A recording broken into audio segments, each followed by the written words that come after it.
Brian Margolis, all the way from New Jersey, author of the Index Card Business Plan for Sales Pros and Entrepreneurs. Welcome to Sales Podcast, man. How the heck are you? I'm doing great, man. Yourself? I'm good, but I'll ask all the questions here. Okay, don't be told. Right. You East Coaster, you want to shove things. That's because I'm from the South and I talk slow with an accent. You think you can just take over? Why you got to be like that? We're trying.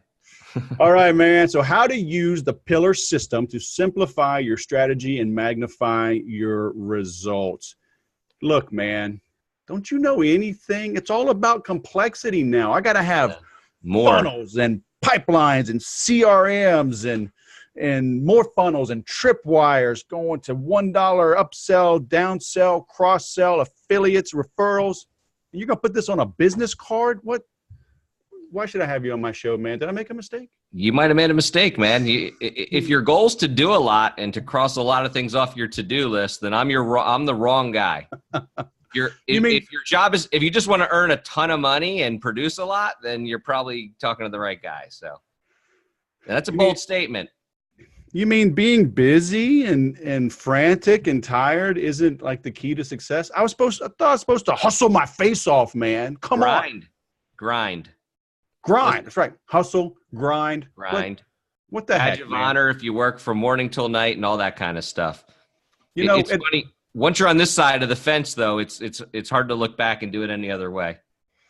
You know, I'm looking behind you on this video. You're in your parents' basement, aren't you? This doesn't really work, man. Are you in your pajamas still from like last It's my brother's basement, t-shirt, sweat hoodie, and you'd probably see shorts on me if I stood up. Man, welcome to the club. Oh, am I that flexible? Oh, no, I'm not that flexible. You saw a knee there. There was a knee. You did see it. So it's, I got to work on stretching a little bit. So, yeah, I love the simplicity. So, because, yeah, I do. I'm in the middle of reinventing everything that I offer. Redesigning my homepage, 4 big buttons. Right. Redesigning my offers. So this is good timing. It's interesting. If you actually look at my website, I get accused all the time from different social media people that want to work with me and different things about that my website's just too plain because really there's just a banner. It says, here it is. Sign up for my free report. And there's 4 basically buttons. If you're this person, click here. If you're this person, click here. Then they get mad at me because I'm not on YouTube, Twitter, Instagram, Snapchat, and I'm just not there yet. I focus on something till it's working, and then I move on. Yeah, I'm literally up for everyone. I feel bad. I feel a little bit bad. I mean, I've strung along a couple of guys in the last week. Like one was like, "I'm gonna do this LinkedIn marketing for you, guaranteed." Blah blah. I'm like, sounds interesting. All right, I'll do it, but I'm traveling. Let's catch up. And he's called, and I'm like, my little voice is saying, it's busy work. And this other guy I met at a conference, nice guy, competent, and we're going to do this, build a membership site and this low dollar offer, get him in, then upsell. And I'm like, okay, sounds good. And my little voice, like, it seems too complex. It seems like there's too many moving pieces and parts. It seems like it takes too long. Right. It's not. And here's the thing, Wes. I think everyone in this situation is actually right, which kind of sounds funny, right? Which is, it always sounds great from the front of the room when you espouse these absolutes, like, oh, this is the way to do it, or cold calling doesn't work, or social selling is the only way, or you have to do an upsell first, a trigger event, or no, you should only have one product. And the reality is I've seen, and so have you, successful people do it all those ways, right? I think where we lose people is when they have multiple streams kind of no income, right? Or little income and when I say income, that could mean generating leads or whatever the product is, or excuse me, the end result is. But you have people who kind of have a LinkedIn presence and kind of have a YouTube presence and kind of do cold calling and kind of do this. And we said offline, I said, I'm just getting started with LinkedIn, but I find that at least the people I work with and myself, we get a lot more out of focusing on a lot less. And it's not that you can't make LinkedIn work or YouTube or all these other systems or trigger events or email lists and all that stuff. It's just the goal of a strategy, and we can talk about this, is not to cross everything off your to-do list and not to be everything to everyone. It's to get a result. And so, I work with guys who are individual sales reps who are now 7-figure earners.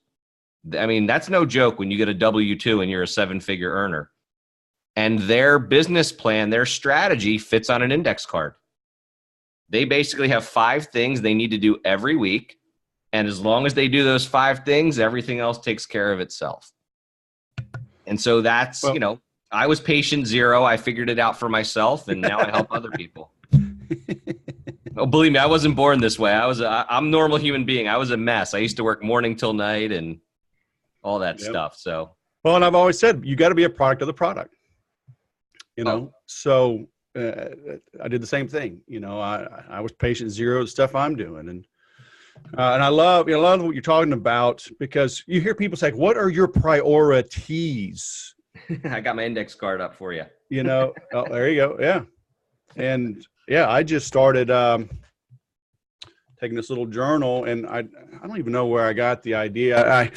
I had it. I've had this book. I've had this one book here. My first entry. Where's the date? 10/7/15. Mm-hmm. So I got this to be a journal. So almost 4 years, 3.5 years ago. Yeah. It's the weekly challenge, inspirational quote. I'm grateful for 3 things. What would make today great? Daily affirmations. 3 amazing things that happen a day. How could I have made today better? So I've had this sitting there for 3.5 years. I'm like, all right, I'm going to start filling this damn thing out. So it's a little more detailed than what you have, but at least it's written down, and, the clarity, it's like, those like priorities, right? You can only have one priority. Right. By definition, right? By definition, right? And of course, you can have a few things. Maybe it's one priority one for business, one for health, one for spiritual, whatever. But in each of those, priorities, what comes before the next? So people have 37 priorities, so you might as well have none, right? Well, I think the trap that I found working with the companies I work with and the clients I work with, and it's a pretty wide range. I mean, they're all in sales at some level, a lot of salespeople. But here's the thing, even the entrepreneurs I work with, they're salespeople. I mean, I don't care. You can call them this or you can call them that. They're all trying to do the same thing for the most part. The trap that they fall into is that they have had a certain level of success just winging it. Meaning, listen, here's the reality. You can grind your way to a pretty good living just through 2 factors, just through your skills and talent and your work ethic, right? You can. And the world's filled with these people who have kind of grinded their way to decent success doing that. What I espouse is that if you want to go next level, I don't think you can grind your way and just wing your way with your skills and talent to that upper echelon. At a certain point, you need a strategy, right? You need to be taking that minimal focus you have every day, and that's why I refer to it as focus management, and you need to be putting it in the right place. And sometimes I get backlash from people who say, well, I've never had a strategy, I've never planned my day, and I've done pretty well. And I don't disagree with them.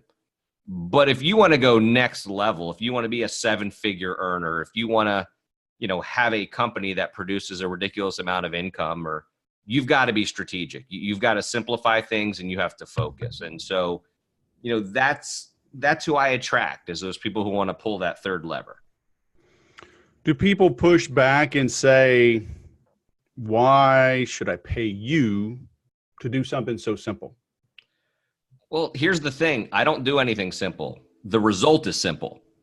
Getting to simplicity is not actually easy. That's the funny part about this. So in other words, the assumption I hear a lot from sales managers is that, Brian, listen, my guys know what the right things to do are. They just don't do them consistently, right? They know what they're supposed to be doing, Brian. They're just not doing them consistently. And I push back on that and say, no, they actually don't know what the right things to do are in most cases. And here's what I mean. If you ask any sales pro that's struggling or someone who wants to do better than they're currently doing, say, hey, what do you need to do to go next level? Or what do you need to do to hit that goal you have for this year? And when you hear the answers, you hear these words that have no agreed upon definitions.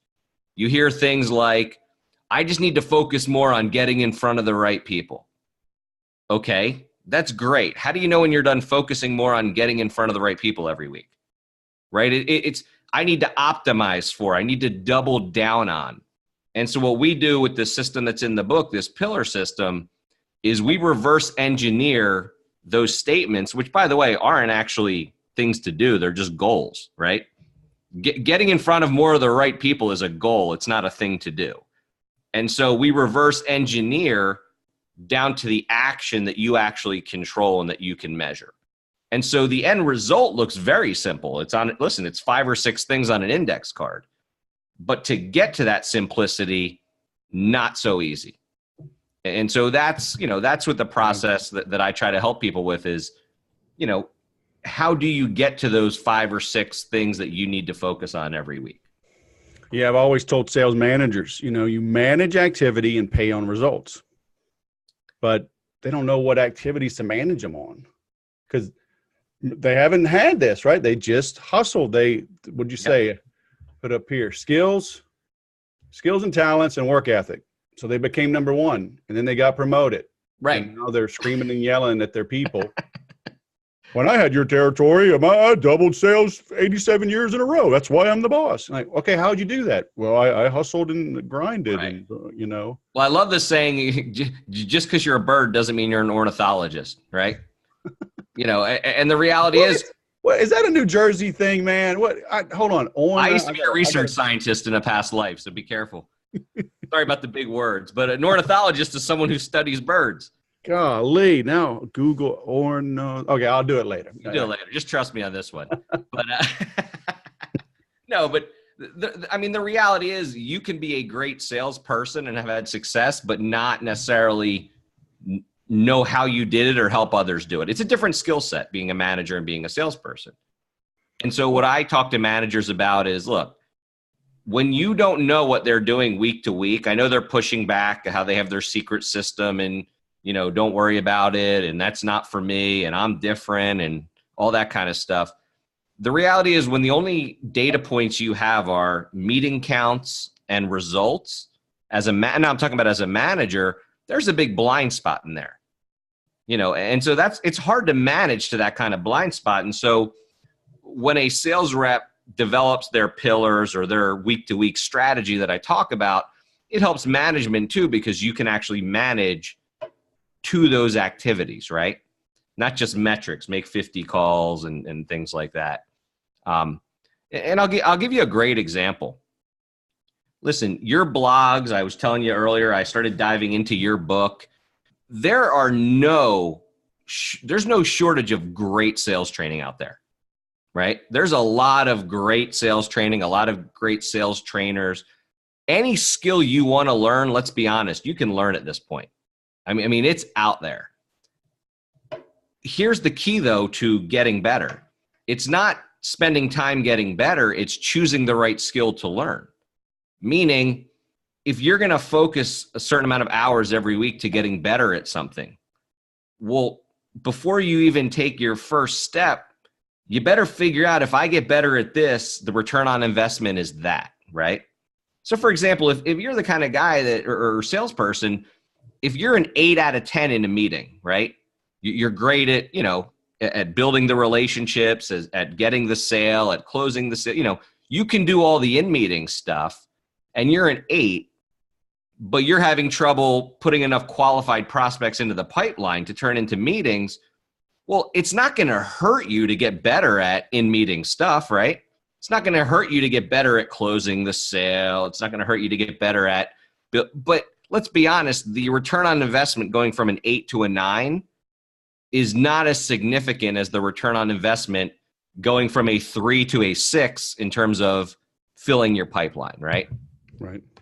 And so you want to make sure not just you're not getting better, but you're choosing the right things to get better at.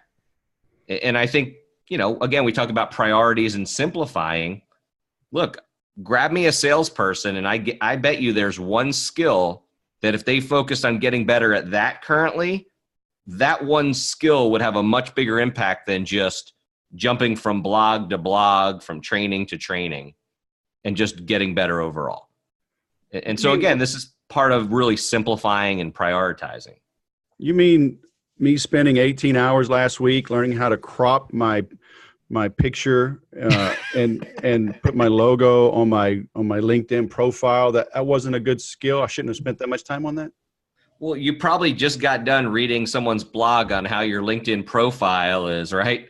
That was the last thing you read, and so that's what you started doing. They gave me the hexadecimal code on what the background color should be. I mean, I feel like that's important. It's very important. It's very important if you're a graphic artist. Okay. And again, like I said, I get accused all the time on my not accused, but I've heard many people say your website is, very unprofessional. It's very plain. It doesn't give you the credibility you should have. And I said, look, do you know what the purpose of my website is? And they instantly go, no. I say, okay, great. For me personally, I only have one reason for my website. And that is if people are looking for information, they can get it. And the secondary one is if someone's interested in learning more, I capture their information. Mm-hmm. I said, my website is not those are the two reasons I have a website. And so if that changes, I'll change my website. Right. So your website is Productivity Giant. Mm-hmm. As a salesperson, I don't know that I would type in a word, how to be more productive, right? Mm-hmm. So what led you to that? And have you had a hard time like having people find you, because it's a unique phrase that I don't necessarily associate with sales training or entrepreneurship. Again, right. No, that's a good point. But again, you have to go reverse and say, what are my goals? What am I trying to do? And so when I first started, I've been an entrepreneur for the past 2 decades. I've always worked for myself. It was only when I sold a business, got rid of one in 2013, that I started helping others. It wasn't something I was planning on doing. And so I started working with entrepreneurs because those are the other people I knew, which turned into salespeople, which turned into a number of other things. But I actually don't generate at this point in the game very much inbound business. And this is a great example of what we're talking about, focusing on a few things. Most of my business has come from 2 ways. From cold emailing campaigns, right? One of the skills I work on is direct response copywriting all the time. So I've generated all of my cold leads for the most part through email marketing, locating someone, seeing if they're a good fit, sending them an email, taking that email, converting them to a phone conversation, getting on the phone and, giving my value, and hopefully they hire me. Now that works over and over and over again. And so for me, then once I'm inside of an organization, I usually go bottom up. And there's a reason I'm telling you this. I usually go bottom up, and then we get results for people. And by getting results, management starts asking what's going on. And that's how I get in with organizations. So for me, I've never focused, and I'm not saying this isn't valuable, but this is a great example. I've never focused. Brian, can you, for some reason, the volume's going in and out. I don't know if it's from you moving or. All right. Let me just move that. Cool. Yep. Okay. Yeah. So for some reason, I've always gone in, bottom up, and then I've gotten results for people. So like, will you just go after a salesperson or a sales manager? Usually I start with salespeople and entrepreneurs because my MO has always been get someone results. And then when I get them results, let's use that as a case study and talk to the management, talk to the company. Sure. I've recently I've built up enough success stories at this point that I've now started going after management. Okay. I've started doing that. So for me, could I get better at SEO? Like you said, yes. Could I get better at organic traffic? Yes. But for me right now, that's not worth the investment. Now that's going to be changing soon. As I move, I talked to your buddy, Max Trailer. And as I'm moving to productizing what I do, that's going to be a lot more important. But I believe me, I've gone down that road where I spend 3 days working on my SEO, and then I'm like, what am I doing? Yeah. Right. What am I doing? I need to focus on that's what I do.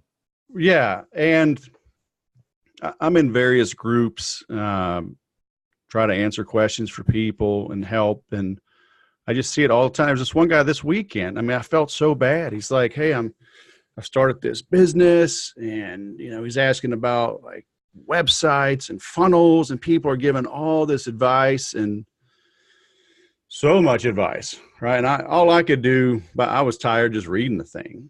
And I found one guy that gave good advice. And I was like, yeah, listen to this guy.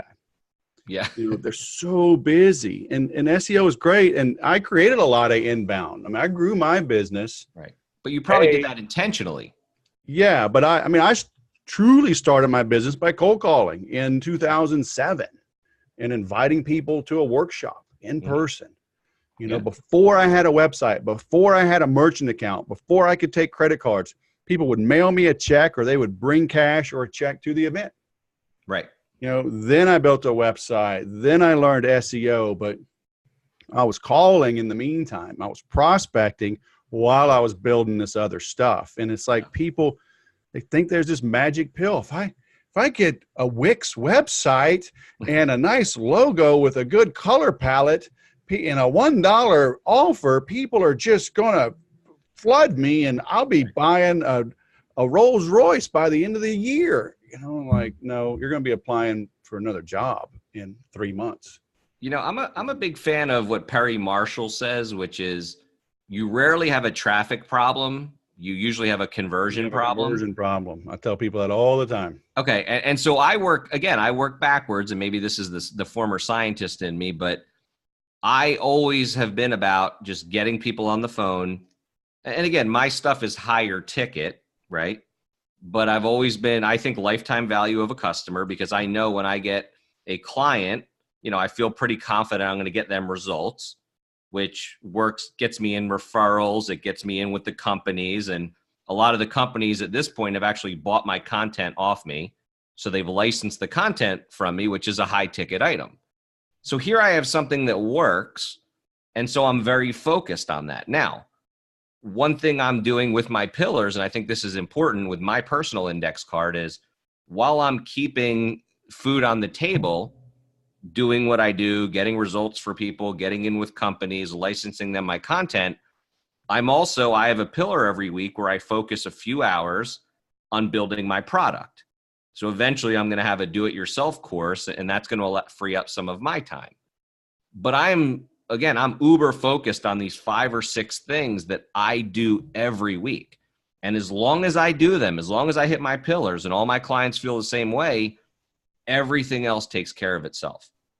And do things fall through the cracks? All the time. And are there things I don't get done? All the time. But what I like about this strategy is that, again, it's designed to get results. It's not designed to cross everything off a list. Yeah. And so you know it, and everyone listening to this knows it. There's a few things you do every week that drive most of your results. And so if you can reverse engineer that, figure out what those are and focus on those, and really simplify your strategy, you will actually produce more. I know it seems counterintuitive, but it's actually true. Yeah. So you said, we're going back to, you said you do 2 things. One was cold emailing, and what was the other? So I was saying I do cold emailing, and then the other way is once I have a client, I'm very good at turning that client into other clients and I got you. They work for. Working up vertically through the company or getting referrals. Yes, and I do that very intentionally, and here's how I do it. People say, how do you do it? I say, I go nuts to get my clients results. Mm-hmm. In other words, I never phone it in. People say, why don't you take on more clients? Because if you've ever coached one-on-one, it's a lot of energy. It's a lot of mental. And so I would rather get 1 or 2 or, less clients, a big result than I would 4 or 5 and just kind of say the same things over and over. Right. But, being completely selfish, there's value in that as well. When you get clients results, then it's hard they don't keep it quiet. Right. And so it's almost like the best form of marketing you can do. Do you find like in that one-on-one coaching, is it imparting like a lot of new knowledge to them, or is it a lot of browbeating, like strip it away, stop doing that, slap, focus. Yeah. Yeah. It's the latter. It's the latter. I mean, nobody should be paying me a lot of money to teach them things that they can read on in a book or read online. It's on the Google. Right. You can learn everything you want right. And so what I think they're paying for, and where I hope the value is that I'm giving them a process to work inside of, where, I mean, the reality is we're all overwhelmed if we're not careful. If you don't have clarity, you're overwhelmed. And so I work to, it's interesting you said this, but I strip a lot of stuff away. You know, as a second set of eyes, I realize where they're spending their time, and just doing very simple things. Like, for example, we talked earlier about the learning pillar. If someone's listening to this right now, and I said, look, you have 2 hours a week, your boss is mandating that you learn a skill, 2 hours a week for the next year, that's going to be 100 concentrated hours, but you're only allowed to pick one skill, what would it be? If I asked them 5 times today, they'd probably give me 5 different answers depending on their mood, what just happened in the last half hour, right? Taking the time to figure that out, whether that's with me or on their own, what skill they should actually focus on, that has a pretty significant impact as to where they are a year from now. And so I think sometimes just grabbing someone and having them slow down is pretty significant, right? Getting them to ask questions, just ask really good questions. Yeah. But again, I put it in a process, so I hope even people who don't work with me can read the book or listen to audios or whatever it is and actually do this themselves in their own business. Yeah. So in my mind, at a high level, it seems a little counterintuitive, because you are at first pass, right? Because we've got to peel this back. As you're doing one-on-one, so you have to charge more money. If you charge more money, then the salesperson has to be making more money. If a salesperson is making more money, you assume they're a successful salesperson and they wouldn't need any help. Right. But the reality is the successful salespeople are usually willing to invest more in themselves. Oh, 100%. Right. But here's the other kind of client I get the most when it comes to individual sales reps. The most common client type I get is someone who is doing well, not top of the game, but doing well enough, but they're stuck. They just can't, they don't understand why there's guys in their company, ladies in their company who are putting out, who are getting these kind of results. And in their own mind, they're like, I'm smarter than that person. I work harder than that person. I contribute more than that person. People like me, this and that. And they can't understand what that gap is. And those are the kind of people who I tend to work well with, because 90% of the time, the gap is strategy. They have no actual week-to-week strategy. They literally go, busy. They solve everything by just trying to do more. And so those people I do extremely well with. Yeah. I mean, in my training, I tell people, I show them my calendar as a screenshot, and I color code different things: fitness, personal, family time, faith, whatever, different colors. Right. And those are built in, those are cooked into the books. Yeah. Right. Tuesday at noon, and I got to leave at 11:30, noon till 1:30. So I block out until 2 because I got to get home and shower. Right. I do Brazilian Jiu-Jitsu, no gi. I will only do 1 day a week that's no gi. That is on. I will move the other days because I can go at noon or I can go in the evening. So, and those are already scheduled, but I can move those. But like that one is set. But I have these things and other things, games, family stuff. And I'm like, schedule your life first and then squeeze work in. Yeah. And people are like, it's like I brought fire to cavemen.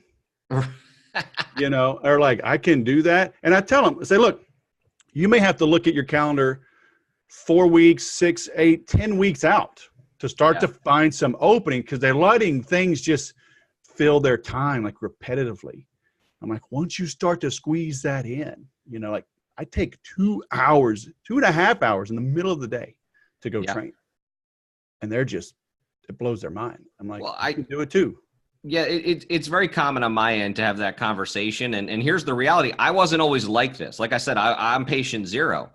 The only reason I can do this, I was the worst at this. I was the biggest shiny object, go person in the world. It took me years and years to reverse engineer and figure this out. I never had any plans of teaching anyone this or coaching anyone. In fact, like you said, as an entrepreneur working one-on-one with someone, not the best business model in the world. It's just something I enjoy doing right now. Right. But like from 7, it says it in my book as well, but people who know me and they know religiously from 7 to 10 in the morning, they're not getting a scheduled call with me. Right. 7 to 10 every morning for the rest of my life essentially is blocked out. Right. I can count on, but that's the easy part, blocking it out. The hard part, as you know, is protecting it. Sticking to it. Yeah, is when a big client says, oh, next Monday at 9:30, and you go, you know what, that won't work. How's 10 o'clock? Right. Being willing to say, actually, that's not going to work. Can we do it on Thursday? I just send them my calendar link. I don't see any time available. We'll go to the next week. Right. Like, well, and again, the net, it's about opportunity cost, which opportunity cost is something that I think the average salesperson never considers unless they've run their own business, which is every time you say yes to something or do something that can't hurt your business, right? Or I might as well go to that conference because, I'll probably run into some people I know and so some good. Well, there are a lot of things that will help your business. The problem is at what cost, right? What are you not doing because you're saying yes to that? And I think in the world of sales, when you have never actually thought about net income or run a business, you don't think of your job as a business. Right. Man, you've got to think of your job as a business. Yeah. A good salesperson, every time they say yes to something, they're saying yes for a reason, not just, well, it can't hurt. I could meet that guy and something could happen. Right. Yeah, I mean, people, I live an hour north of San Diego, and people are like, are you going to this conference? I'm like, nope, I'm not. I go, you live so close. I'm like, yeah, I do. But well, I don't meet people for lunch. Oh, hell no. People ask me all the time. They're like, oh, it turns out you're local. Can we just meet for lunch? And I go, and it's, it's not me being a bad person, but when the cash register's open, I'm not spending 3 hours round trip to qualify a client and see if I can fit. Yeah, we can do it over the phone. Or can they buy me lunch and pick my brain? I'm like, how about this? You pay me $2,500 and I'll buy you lunch. Right. You pick my brain all you want. Or like, well, no. Yeah, but I think we all started out the other way. Let's be honest. Sure, we all started out the other way. Yep. And so look. But hey, we all started out sucking our thumbs and wearing diapers too. No doubt. Listen, this idea of simplifying is not anything new to anyone listening. They've heard this kind of stuff before. Yep. I just think what I'm hoping I've given to that group with the book and with the website is an actual process to ask a series of questions, run it through a certain set of criteria, and come out the other side and say, okay, now here's those 3, 4, 5, 6 things. As long as I do these week in and week out, everything else takes care of itself. Yep. Well, man, you and I could go on for a few hours, and I think I'm going to have you back on the show. But, love it. Monday, speaking of strategy, Monday's my podcast day, and I got another one and actually I'm the guest on this one, so that's kind of okay. You're going in reverse. Are you going to change your T-shirt for this one? And hell no. That was a trick question. Hell no. So I got to be on in 1 minute and 40 seconds. So all right, Wes. Wrap this up. So your website is productivitygiant.com, right? Yep. And the book, and I link to it and get on Amazon, get on your website. It's the index card business plan for sales pros and entrepreneurs, how to use the pillar system to simplify your strategy and magnify your results. Correct? Simplify your strategy, magnify your results. That's all you have to remember. All right. So I will, I'm going to add some goodness in the post-production and make sure, we're linking to you. But I thank you for taking time to come on the show. Hey, man, thanks for having me. I'll talk to you in a little bit. All right. Have a great day. You too. Where's my dang pause button? There it is.